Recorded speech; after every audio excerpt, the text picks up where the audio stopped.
అందరికీ జై భీమ్. నేను Rajesh Mahasena. Welcome to Mahasena media. Praveen Pagadala గారి విషయాన్ని అడ్డు పెట్టుకుని డబ్బులు సంపాదించేద్దామని కొందరు, రాజకీయంగా ఎదిగేద్దామని మరి కొందరు చాలా గట్టిగా ట్రై చేశారు.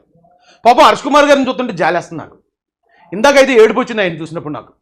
ఆయన పెట్టుకున్న హావభావాలు, ఆ ఫేస్ ఫీలింగ్స్, ఆయన మాట్లాడుతున్న మాటలు చూస్తే పాత పాట ఒకటి ఉంటుందండి, కళ్ళ చెదిరింది కథ మారింది జీవితమే అంధకారమైందని ఏదో పాట ఉంటుంది.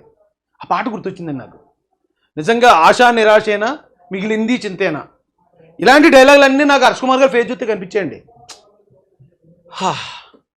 ఈ కష్టం ఎవరికి రాకూడదండి బాబు. చూడండి ఒకసారి ఆయన ఏమంటున్నాడు. ఆయనకి అంటే హైకోర్టు చిన్న జలక్ ఇచ్చిందండి హర్ష్ కుమార్ గారికి. హైకోర్టుకి ఎవరు పడితే వెళ్ళిపోయి దాని మీద ఎంక్వైరీ చేయండి, దీని మీద సిబిఐ ఎంక్వైరీ చేయండి, దాని మీద జ్యుడిషియల్ ఎంక్వైరీ చేయండి అని పిల్లలు వేసేస్తున్నారు. ఖాళీగా ఉన్నారు కదా అని ఎత్తుంటే ఎక్కిపోయినట్టుంది హైకోర్టు కూడా.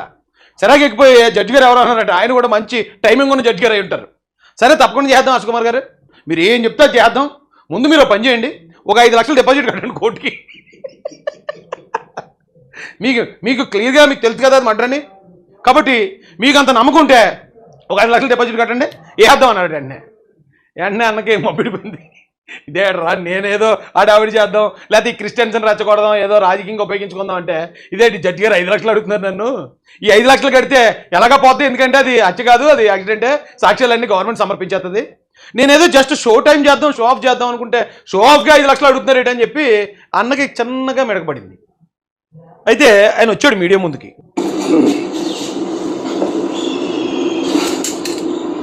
అందరికీ నమస్కారం.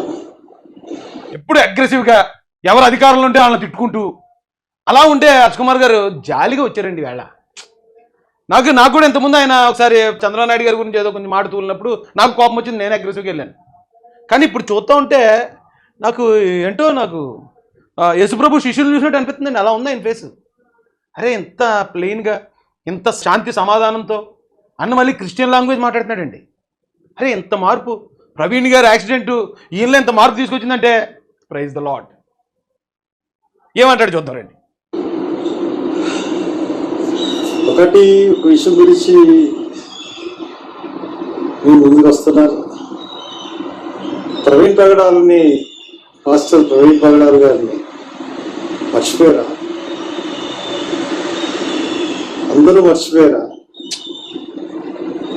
ఆయన మరణాన్ని మనం గుర్తుంచుకున్నది మార్చ్, ఏప్రిల్, మే, జూన్, అంతేనా?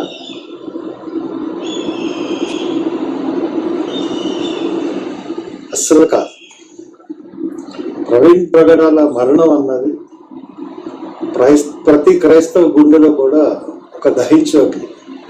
ఈయన మొన్న దహించు అగ్ని అనే ఒక సంస్థ ఉందండి, అక్కడ ఆ చర్చ్ ఓపెనింగ్కి వెళ్ళి ఇంకా డైలాగ్ అలా ఆయనకి మనసులో తిరుగుతున్నట్టుంది, దహించు అగ్ని అటండి. హర్ష్ కుమార్ గారు జనం మర్చిపోవడం కాదండి, వాళ్ళ ఫ్యామిలీ కూడా కొద్దిగా మర్చిపోతారండి. ఎందుకంటే మరుపు మానవ సహజం. అలా మర్చిపోకపోతే మనం అక్కడే ఉండిపోతే ముందుకు వెళ్ళలేము. కాబట్టి భార్య పిల్లలు కూడా అలా జరిగింది, యాక్సిడెంట్లో చనిపోయారు, కానీ ఏం చేస్తాం మనం, ఇంకా సర్లే అని చెప్పేసి వాళ్ళు మోహన్ అయిపోయారు. మీరే మర్చిపోలేకపోతున్నారు. మీరు మర్చిపోవట్లేదు సరి కదా, మళ్ళీ జనాన్ని ఎలాగన్నా ఈ వైపు లాక్కొద్దామని మీ ప్రయత్నం చూస్తుంటే గుండె తరుక్కుపోతుందండి బాబు నాకు. ఏంటి మీకు ఎంత కష్టం వచ్చింది ఏంటి అనే బాధ నిజంగా తొలిచేస్తుందండి లోపల. It's hurts. అయితే అన్నకి జరిగి ఇచ్చిందండి హైకోర్టు. ఇందుకే ఏంటో జరికేంటో చూద్దారండి. ఇప్పుడు గవర్నమెంట్ అనుకోండి, లేదు ఎన్డీఏ గవర్నమెంట్, బీజేపీ ఉంది, చంద్రబాబు నాయుడు గారు, పవన్ కళ్యాణ్ గారు సనాతనం అన్నారు కాబట్టి ఈ గవర్నమెంట్ తప్పుదారి పట్టి చేస్తుంది, అది ఇదని పొలమని చెప్పేవారు.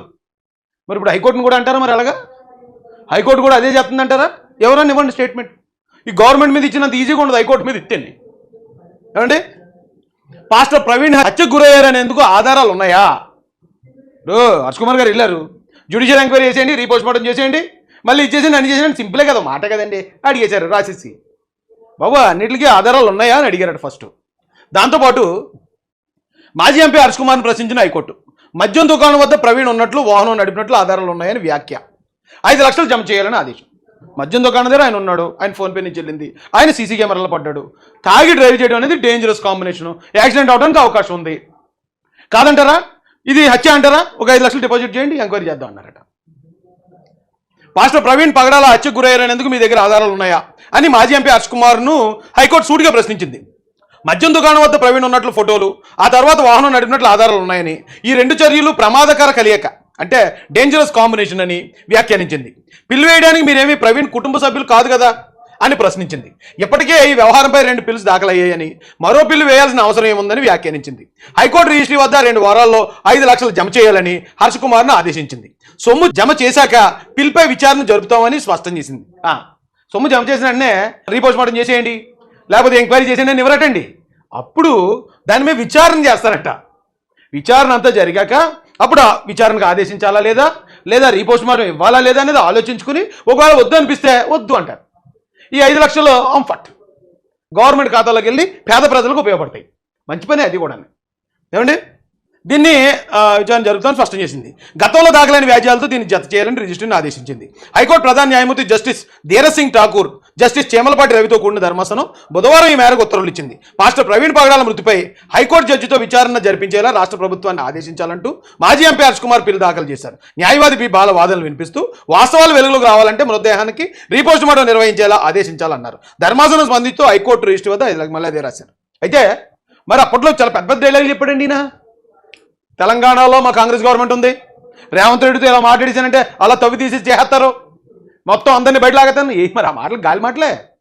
అరే ఇంత పెద్ద సీనియర్ నాయకులు అయి ఉండి మీరు అలా గాలి మాటలు మాట్లాడటమే కాకుండా మళ్ళీ ఇలా దొరికేస్తే క్రెడిబిలిటీ పోదు కదండి. అరే ఇప్పటిదాకా ఏం చెప్పినా అన్ని గాలి మాటలు అనమాట, హర్ష్ కుమార్ గారు మాటలు ఏం పెద్ద పట్టించుకోక్కర్లేదనమాట అని ప్రజలు మీ అభిమానులు మిమ్మల్ని అపార్థం చేసుకునే పరిస్థితి వస్తుంది కదా. మీకు రీపోస్ట్ మార్టం కావాలంటే మీరు వెళ్ళి హైదరాబాద్లో చేయొచ్చు కదా ఫైట్. ఎందుకంటే ఆయనది ప్రవీణ్ పగడాల గారు హైదరాబాదు, ఆయన ఖననం చేసింది హైదరాబాద్లో, ఆయన ఆ రోజు చనిపోయే రోజు బయలుదేరింది హైదరాబాద్ నుంచి. సో ఇన్ని మీకు హైదరాబాద్లో మీరు వెళ్ళి అక్కడ చేయకుండా ఎక్కడ రా చేయటండి, ఇక్కడ పెంటేటి. ఇక్కడ ఆల్రెడీ చెప్పేసింది ఈ గవర్నమెంట్. ఆల్రెడీ హైకోర్టు వారికి జడ్జిలకు కూడా అన్నింటి మీద అవగాహన ఉంటుందండి.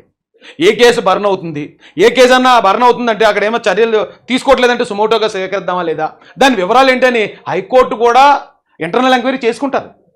ఆ ఇంటర్నల్ ఎంక్వైరీలో కూడా అది యాక్సిడెంట్ అని వాళ్ళకి తెలిసింది కాబట్టి ఎవరు పడితే వాళ్ళు వచ్చి పిల్లేసేసి టైం వేస్ట్ చేస్తానంటే కుదరదు. ముందు 5 లక్షలు కట్టండి, మీకు నిజంగా అంత బాధ చేడిపోచేస్తుంటే ఒక 5 లక్షలు కట్టండి అన్నారు.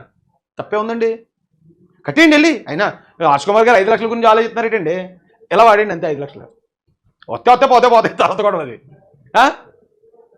పాపం. ఇక హర్ష్ కుమార్ గారికి ఏం చేయాలో అర్థమవని పరిస్థితుల్లో చివరాఖరిగా ఆయన పోస్ట్ పెట్టాడండి నిన్న. పాస్టర్ ప్రవీణ్ పగడాల గారి కేసు హైకోర్టులో నేను వేసింది, ఈరోజు వాయిదాకు వచ్చింది.